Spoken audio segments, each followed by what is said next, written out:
Hi! Mag-makeup naman tayo for today's video. And ito nga pala yung gagamitin ko, yung favorite kong Eye White BB Holly Cream na talagang perfect for everyday use. So in the light shade nga pala ako, super natural lang niya talaga once na na-apply mo sa yung mukha. Na totally na nako-coverage niya yung mga pimple marks mo or yung mga blemishes, pero para sa akin, okay na okay sa akin. Hindi siya mabigat and talagang lakas maka-glowing ng skin tapos maka-moisturize. And meron din siyang SPF 10 plus niacinamide pa. And yan, bine-blend ko lang siya using my fingers. Di ako gumagamit ng sponge pagdating dito sa BB cream kasi feeling ko kapag sponge ang ginamit ko, parang napupunta lang sa sponge kaya kamay na lang yung ginagamit ko.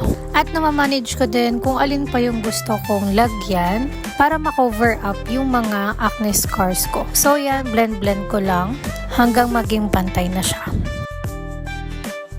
Next ko naman itong Careline na ginagamit ko. In the oriental shade naman ako dito. Super tagal ko na nga rin itong ginagamit kasi talagang nakukonceal din naman niya yung mga eye bags ko. And plus, okay din siya kasi di rin naman ako nagbe-breakout dito. At plus pa, mura lang din siya. May iba't iba nga din siyang shades kaya kayo na ang bahalang pumili ng shades nyo. So ganyan lang ang ginagawa ko. Nilalagyan ko lang yung mga part na meron akong acne scars. And in fairness dito kay Careline, talagang conceal naman siya.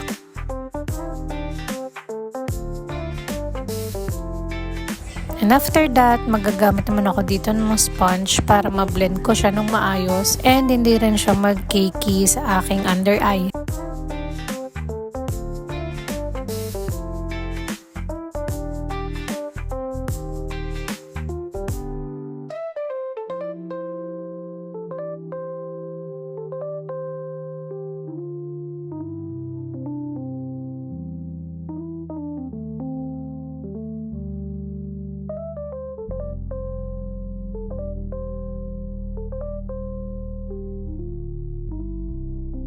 Next ko naman itong eyeliner na binili ko. Hindi ko matandaan kung anong pangalan nitong eyeliner ko. Pero ito yung ginagamit ko dito sa eyebrow ko para dugtungan naman itong putol kong kilay. So yan, dinudugtungan ko lang talaga yung dulo niyan. Ito nga palang kilay ko is nakatattoo siya.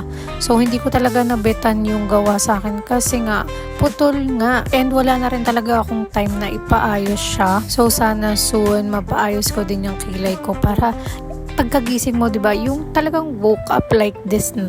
Di nga pala ako sanay magkilay kaya ganyan lang yung ginagawa ko. Dinudugtungan ko lang talaga or sinusundan ko yung kilay ko. Sa mga hindi nagtatanong, gusto ko nga pala ng makapal na kilay and ayoko ng manipis. Kasi nagmumukha talaga akong mataray kapag manipis. Kaya ganyan gusto kong kilay. Yan, mismo ganyan. At suklayan ko naman itong eyelash extension ko na talagang mag-iisang buwan ng mahigit sa akin. Sulit na sulit talaga, B. And next naman itong BLK na Color Adopt. Talagang favorite na favorite ko din to. Alam nyo ba kung bakit? Kasi pag ito ginagamit ko, yung tipo na maghapon, talagang hindi siya natatanggal sa face ko.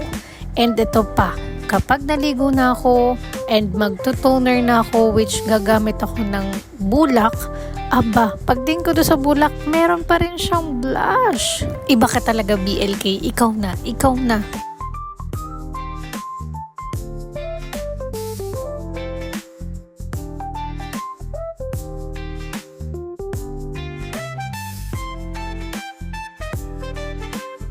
And next naman itong ginagamit ko na Dr. Sensitive Powder.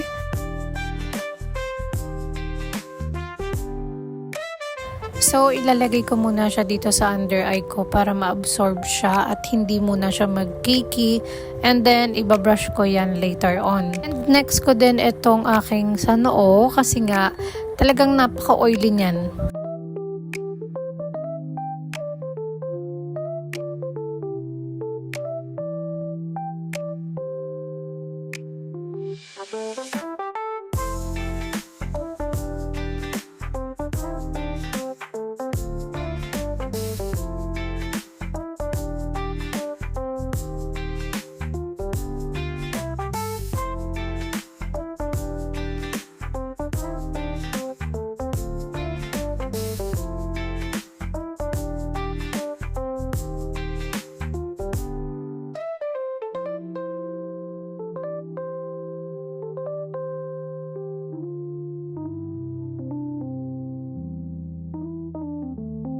Next ko naman itong palette na Get Ready With Me.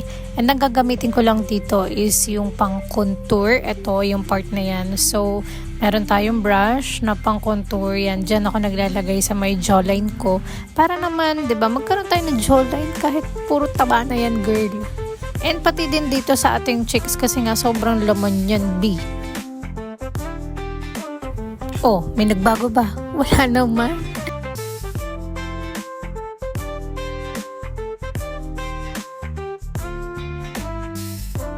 And next, itong nabasag kong care line. Highlighter lang yung ginagamit ko dito. And talagang napakaganda ng highlighter na to. Nagtatagal din talaga siya sa face ko.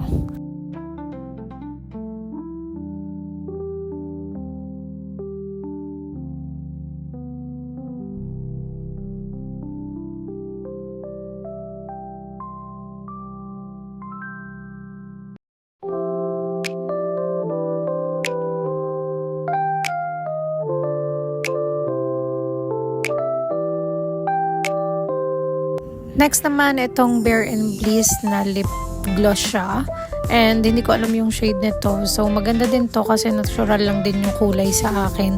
Di talaga ako mapapag-lipstick ng kung ano-ano like red or kahit ano pa. Basta yung gusto ko natural lang. Minsan nga hindi na ako nagli-lipstick kasi yun ang gusto ko. Done! So, yan na yung ating final look. Pero may nakalimutan ako. Itong beauty mist na ginagamit ko. Ito yung setting spray na talaga magtatagal yung makeup nyo. Thank you for watching. Babush!